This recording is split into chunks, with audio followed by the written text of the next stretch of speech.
Hola a todos y bienvenidos. En este video me gustaría iniciar con un ejemplo.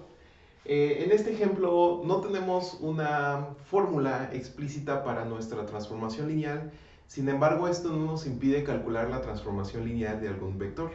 Vamos a verlo con más detalle. Séate una transformación lineal de R3 en R2. Vamos de 3 dimensiones a 2 dimensiones. Y suponga que la transformación aplicada a la base estándar o la base canónica de 3 dimensiones nos da vectores específicos. Esto es, la transformada del primer vector canónico es 2, 3, la transformada del segundo vector canónico es menos 1, 4 y la transformada del tercer vector canónico es 5, menos 3. ¿De acuerdo? Entonces, el problema nos dice, ok, con esta información calcule la transformación de 3 menos 4 y 5. Resulta que el problema nos está dando información suficiente para hacer la transformación que nosotros necesitamos. Veamos cómo hacerlo.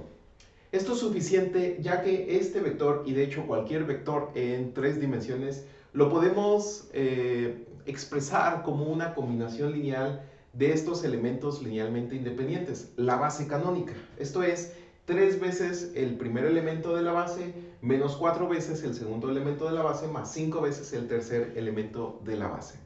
Bien, entonces nosotros sabemos que 3 menos 4 y 5 es esta combinación lineal.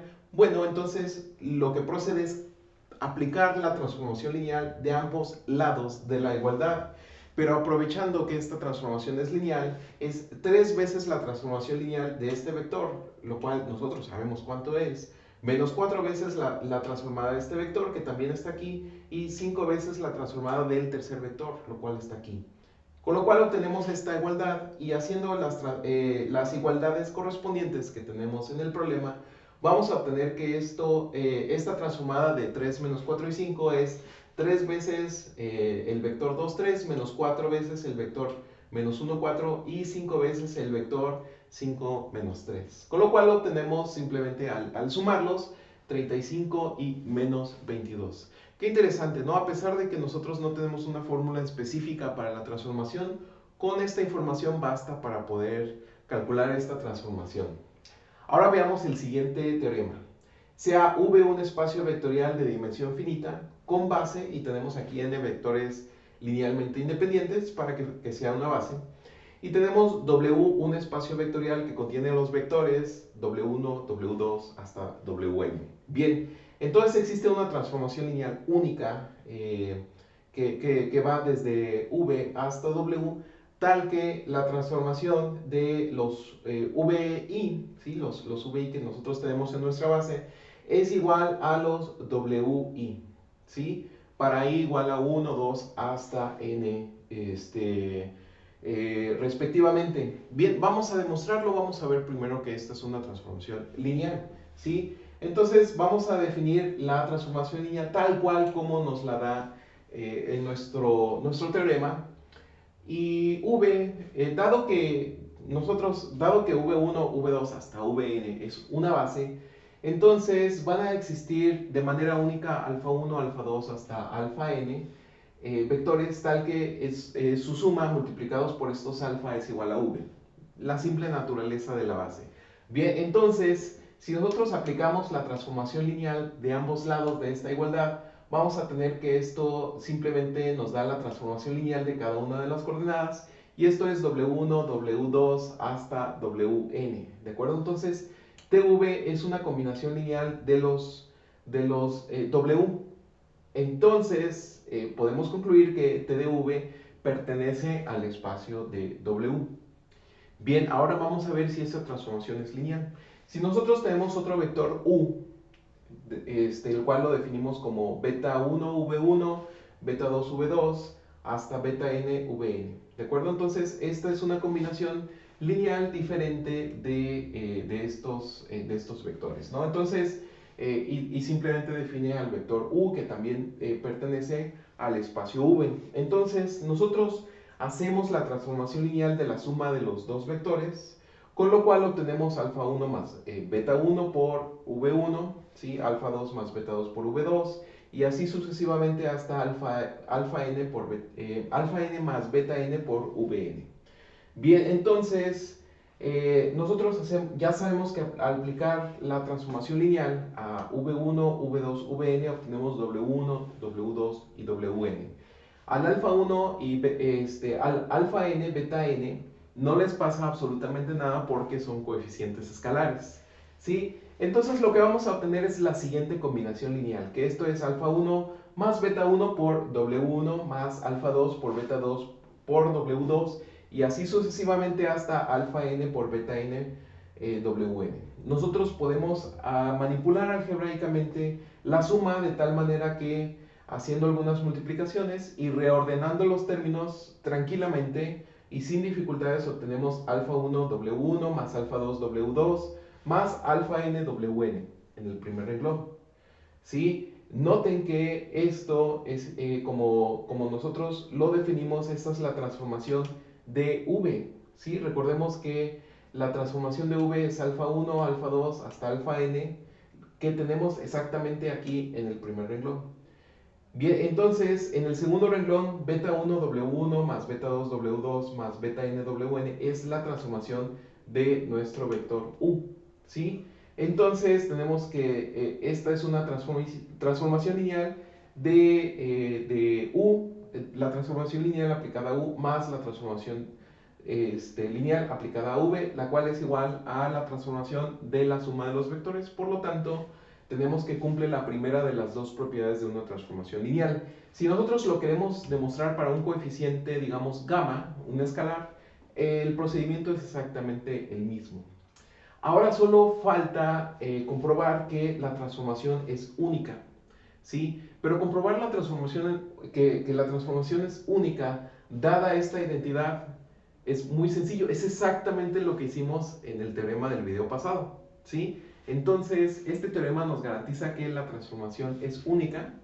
Y bueno, con esto concluimos la demostración de este teorema, ¿de acuerdo? Si queda cualquier duda sobre la unicidad de la transformación, recomiendo verificar el video pasado, donde ya lo comprobamos.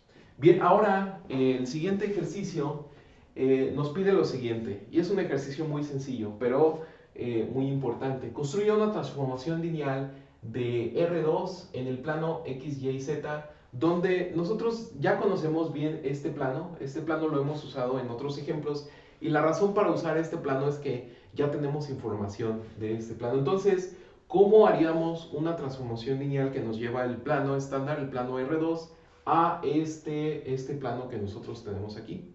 Y de hecho, si cambiara el plano, bueno, el procedimiento sería el mismo.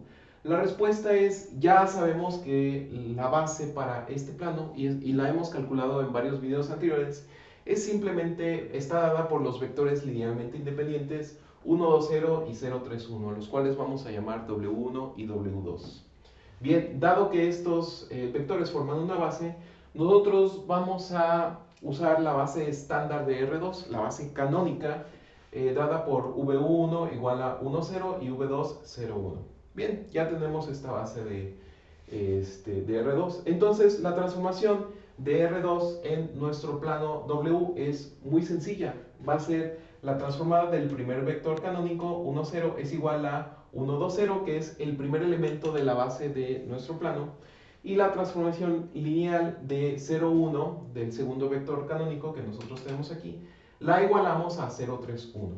Es decir, y esto les va a parecer muy familiar, la transformación lineal de X y Z, ¿sí? Yo estoy tomando, usualmente para el plano se toman las coordenadas X y Y, pero no hay ningún problema si en lugar de Y tomamos Z, ¿de acuerdo? Esto es nada más por conveniencia. Entonces la transformada de X y Z es igual a X, 2X más 3Z, ¿sí? Lo cual nosotros tenemos aquí de despejar Y es la razón por la cual usamos mucho este ejemplo, es muy sencillo. Y bueno, tenemos también Z, ¿de acuerdo? Para obtener esta transformación simplemente hace falta multiplicar este vector por X, lo cual genera esta transformación, y este vector por Z, lo cual también genera esta transformación. Y con esto tenemos la transformación lineal de R2 del plano a este plano W. Así de sencillo, solo hay que usar los elementos de las bases, ¿de acuerdo? Las bases que generan los espacios. Bien, ahora me gustaría mostrar una definición que generaliza definiciones que hemos visto anteriormente y les van a parecer muy familiares debido a que ya hemos usado estas definiciones en otros problemas, pero en sentidos ligeramente más particulares. Sean V y W dos espacios vectoriales y bueno, tenemos T, una transformación que va desde V hasta W, una transformación lineal. Entonces, vamos a definir dos conceptos bien importantes. En primer lugar, el núcleo de T, al cual le vamos a poner, lo vamos a denotar por NU de T, también se le conoce como el kernel, ¿sí? Está dado por lo siguiente: van a ser los vectores que pertenecen a V, tal que la transformación de V nos da 0, ¿sí? Entonces, este es el núcleo, son todos los vectores en el dominio de la transformación que van a 0. Ahora, la imagen, ¿sí? La imagen de T denotada por IMT está dada por, simplemente van a ser, tenemos vectores que están en W, entonces W va a ser igual a la transformación lineal TV, donde V, bueno, pertenece al dominio de esta transformación. Bien, entonces si lo pensamos como en un sentido de funciones, tiene muchísimo sentido, ya que si tenemos nuestro dominio V, entonces la imagen van a ser todos los vectores que caen en W, si pensamos a W como nuestro contradominio, ¿de acuerdo? Esta es la imagen de W. Bien, nada más que esta no es una función, esta es una transformación lineal. Ahora veamos el siguiente teorema. Dice, sea T una transformación lineal que va desde V hasta W. Entonces, tenemos que el núcleo o kernel es un subespacio de V, ¿sí? Y también tenemos que la imagen es un subespacio de W, ¿de acuerdo? Entonces, la demostración es muy sencilla. Si tenemos dos elementos del núcleo de T, entonces la transformación lineal de estos dos elementos es igual a, yo multipliqué por dos escalares, alfa y beta. Entonces, la transformación lineal de alfa por W más beta por X es igual a alfa por la transformación de W más beta por la transformación de X. Y estos dos elementos están en el núcleo de T. Por otro lado, si W es igual a la transformación lineal de U y X es igual a la transformación lineal de V, que ambas pertenecen a la imagen de T, y bueno, tenemos U y V que obviamente pertenecen a V, entonces la transformación lineal de alfa por U más beta por V es igual a alfa por la transformación de U más beta por la transformación de V, las cuales naturalmente pertenecen a la imagen de T. ¿De acuerdo? Si queda cualquier duda, por favor, déjala en los comentarios o ponte en contacto conmigo y nosotros nos vemos en el siguiente video. Hasta luego.